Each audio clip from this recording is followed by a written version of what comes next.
Hello বন্ধুরা, শীতকালের একটি সুস্বাদু রান্নার রেসিপি আমি তোমাদের সাথে শেয়ার করছি। পালং শাক সেদ্ধ করে বাটা আছে, পনির, গোটা গরম মশলা, নুন, চিনি, পেঁয়াজ কাটা, আদা রসুন পেস্ট, ধনেপাতা কুচি, টমেটো কুচি, কাঁচা লঙ্কা। তোমরাও নিশ্চয়ই বুঝে গেছো উপকরণগুলো দেখে আমি কি রান্না করতে চলেছি। তাহলে তোমরা এবার দেখতে থাকো কি রান্না করছি। প্রথমে সাদা তেল দিয়ে নেবো।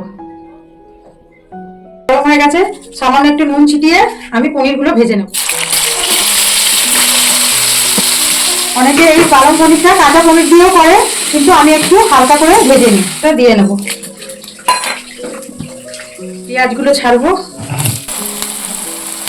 পেঁয়াজ সামান্য নুন দিয়ে দেবো, পেঁয়াজগুলো যাতে ভালোভাবে ভাজা হয়ে যায়। পেঁয়াজটা ভাজা হয়ে গেছে, আদা রসুন পেস্টটা দিয়ে দেবো, দিয়ে ভালো করে মশলাটাকে কষাবো।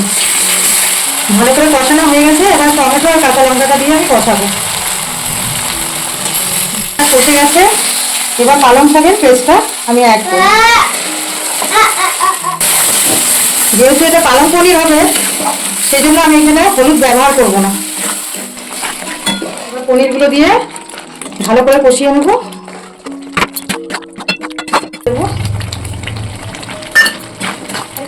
পনির রান্না শেষের দিকে ধনেপাতাটা দিয়ে গ্যাসটা আমি অফ করে দেবো।